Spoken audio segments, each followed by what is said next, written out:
Futures doctors and engineers, કેમ છો? I hope બધા મજામાં હશો દીકરાઓ. Let's welcome back to my video tutorial.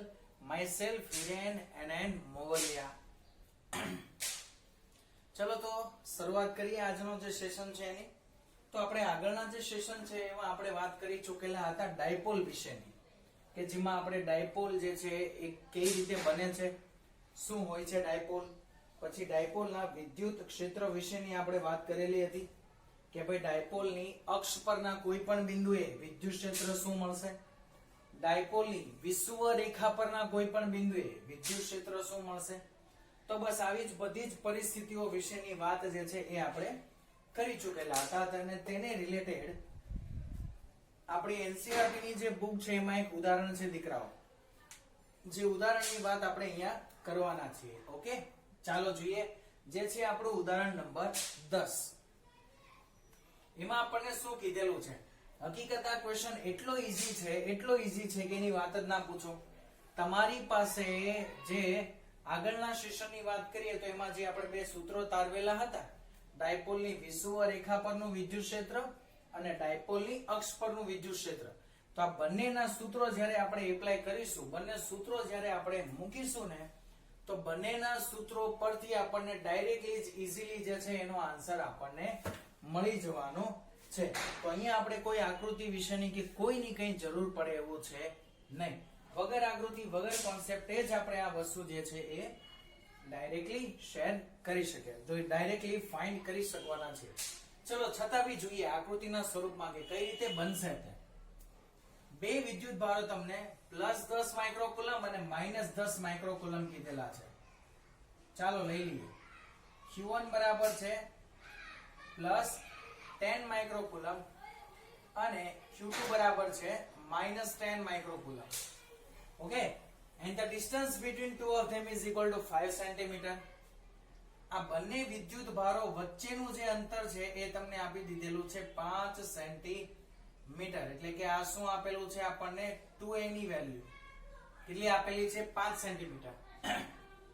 Okay, આગળ વાંચો. ડાયપોલની અક્ષ પર અને વિષુવ રેખા પરના ડાયપોલના કેન્દ્રથી O થી ડાયપોલની જે એક્ઝેક્ટ સેન્ટર પોઈન્ટ છે, જેનો મધ્ય કેન્દ્ર ડાયપોલનું, જેને આપણે શું કહીએ છીએ?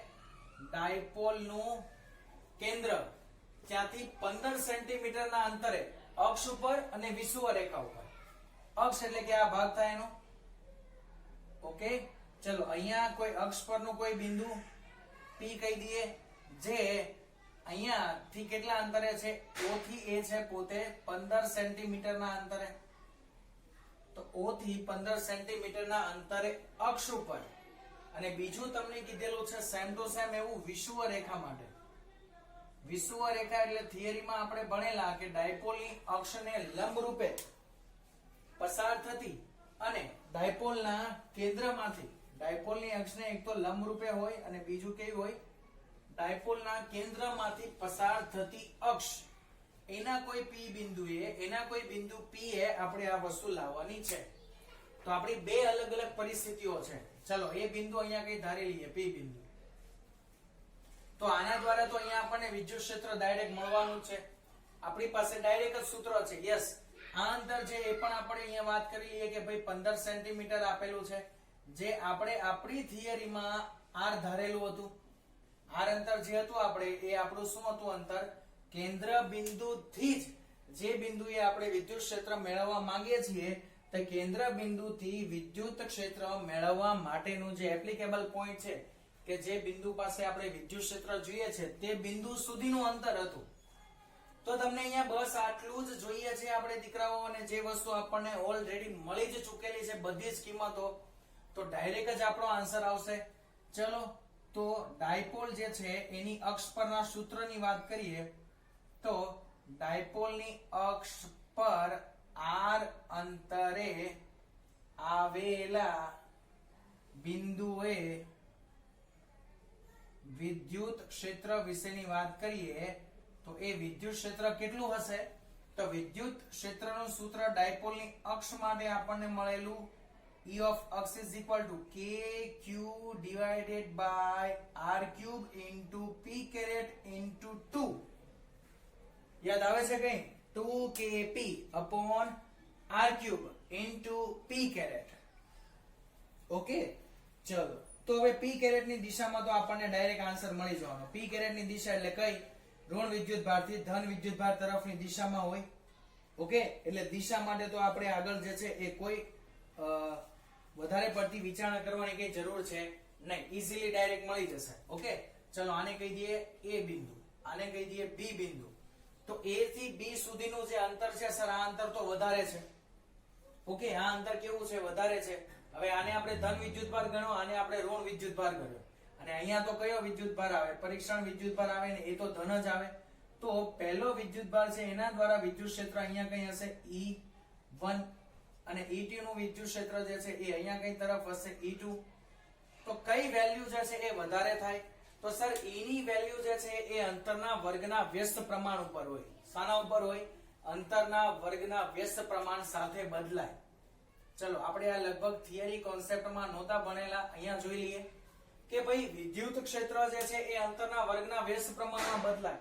પણ ડાયપોલ માટે આજે છે એ સામાન્ય વિદ્યુત ક્ષેત્રની વાત થઈ. સાની? સામાન્ય વિદ્યુત ક્ષેત્ર. પણ જો આપણે આ જ વિદ્યુત ક્ષેત્ર જે છે એ ડાયપોલ માટે વાત કરીએ તો ડાયપોલનું વિદ્યુત ક્ષેત્ર E જે છે એ 1/r³ મુજબ જે છે એ બદલાય છે. શાના ઉપર બદલાય છે? 1/r³ પ્રમાણે. ઓકે, ચલો તો બસ એને રિલેટેડ વાત કરીએ તો 1/r². હજુ તો આપણે ડાયપોલની જ વાત નથી જ કરેલી. તો અહીંયા જે છે આ બંને વચ્ચેનું અંતર ઓછું હોવાથી આ વિદ્યુત ક્ષેત્રનો સદિશ જે છે એ કેવો હોય? મોટો. એટલે કે જો હું E2 ની વેલ્યુ જે છે એ અહીંયા મોટી દર્શાવી દઉં છું. ઓકે, ચલો આ જે સદિશ છે એ છે E2. તો હવે જે સદિશનું મૂલ્ય મોટું હોય એ સદિશની દિશામાં જ આપણી જે છે એ શાની દિશા આવે?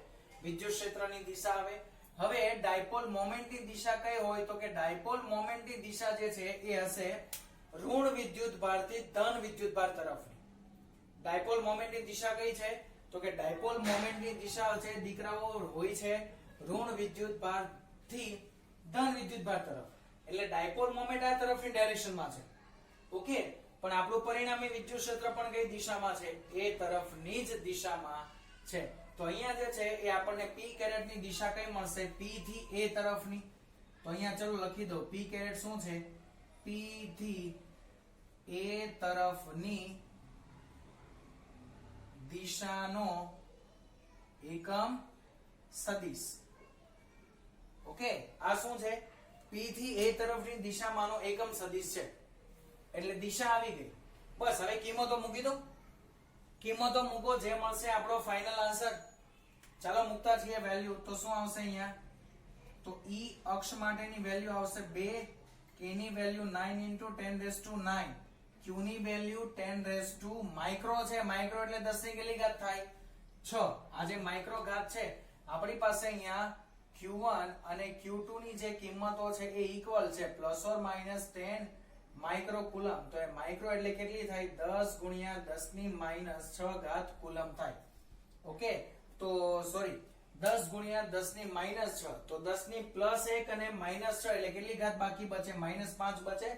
તો અહીંયા હું ડાયરેક્ટ એ જ ઘાત લખી દઉં છું -5 ના છેદમાં r. અંતર શું હોય છે? તો r જે છે ને એ છે અંતર કેન્દ્રથી p બિંદુ સુધીનું.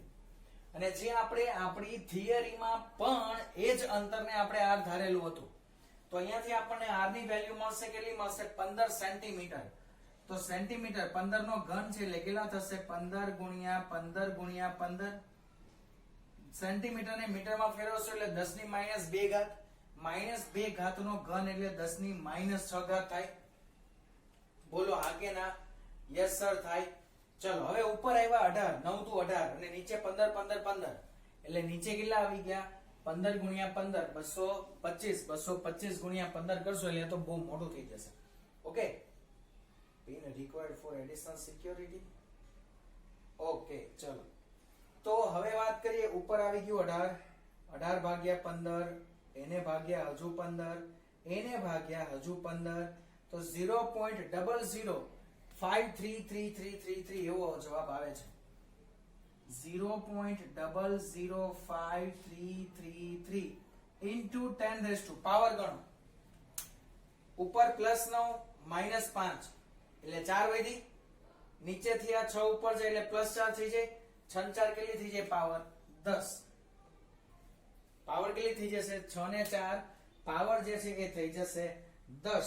તો આપણને જે અક્ષ છે તે અક્ષ માટે વાત કરીએ તો અક્ષ માટે જે વિદ્યુત ક્ષેત્ર મળશે તે કેટલું મળે છે એના વિશેની વાત કરીએ. ઓકે, ચાલો તો અક્ષનું વિદ્યુત ક્ષેત્ર આવું કઈ આપણને મળે છે. બોલો હા કે ના મળશે? 2k. ઓકે, જો એક મિસ્ટેક કરી દીકરાઓ. ક્યાં મિસ્ટેક કરી? અહીંયા 2kq લખી દીધું ને. 2kq નહીં આવે, શું આવશે? 2kp આવશે ને. ચલો અહીંયા મિસ્ટેક થઈ. શું આવશે? 2kp. અને p ની જે વેલ્યુ છે એ શું આવશે? 2aq. p ની વેલ્યુ શું આવશે? 2aq. ચલો લખતા જઈએ. તો q જે છે એ તો છે 10 ની -5, એ તો એઝ ઇટ ઇઝ. 2a ની વેલ્યુ કેટલી આવશે? બે વિદ્યુતભાર વચ્ચેનું અંતર કેટલું છે? 5 સેન્ટીમીટર. તો એ કેટલું થઈ જશે? 5 × 10 ની -2 ઓકે, ચાલો. તો હવે ઉપર આવ્યું 9 દુ 18, 18 × 5 90. એક જ મિનિટ, હવે ગુણાકાર કરતા જઈએ. ચલો 90 ભાગ્યા 15 એટલે 6 ભાગ્યા 15 એટલે 0.4 ને એને ભાગ્યા 15 એટલે 0.266 0.0266 એવું આવે છે. તો 0.02666 × 10 પાવર -6 ને ઉપર લઈ જાઓ, +6 +9 15 માંથી 5 જાય 10 માંથી 2 જાય 8. તો 10 ની +8 ઘાત વધશે. હજુ 2 પોઈન્ટ પાછળ ખસેડશો એટલે આ જે ઘાત છે તે હજુ શું થતી જશે? ઘટતી જશે. ઓકે, હજુ 2 પોઈન્ટ પાછળ ખસેડશો એટલે ઘાત જે છે એ શું થઈ જશે? ઘટતી જશે. ઓકે, ચલો તો ઘાત આવશે, હજુ 1 પોઈન્ટ જશે, એના પછીનો હજુ 1 પોઈન્ટ જશે એટલે ઘાત થઈ જશે 1 ને 2. હજુ ઘાત 2 ઘટશે, 1 ઘટશે 2 ઘાત. તો 2.66 × 10 ની 6 ઘાત થઈ જાય. કેટલી આવશે? 2.6 × 10 ની 6 ઘાત ન્યૂટન પર કુલંબ જેટલું વિદ્યુત ક્ષેત્ર આપણને મળશે. ક્યાં? તો કે 10 ની 6 ઘાત કુલંબ જેટલું વિદ્યુત ક્ષેત્ર તમને ડાયપોલની અક્ષ ઉપર મળશે. ક્યાં મળશે દીકરાઓ? તો ડાયપોલની અક્ષ પરનું વિદ્યુત ક્ષેત્ર તમને આટલું કઈ મળશે. ઓકે, હવે પછી જે છે એ આપણે જોઈ લઈએ કે ભાઈ ડાયપોલની વિષુવત રેખા પર જે છે એ વિદ્યુત ક્ષેત્ર કેટલું મળશે તે. ઓકે, ચાલો તો અક્ષ પર જે છે એની વાત થઈ ગઈ. ઓકે, ચાલો તો આવો કોઈ આપણો આન્સર આવ્યો 2.6 × 10 ની 6 ઘાત ન્યૂટન પર કુલંબ જેટલો. આમાં મને કંઈક લોચો લાગે છે કેમ કે લગભગ આનો આન્સર 10 ની 5 ઘાતના ટર્મ્સમાં આવે. જસ્ટ અ મિનિટ, હું એકવાર ફરી પાછી રકમ જોઈ લઉં. બુક ક્યાં ગઈ?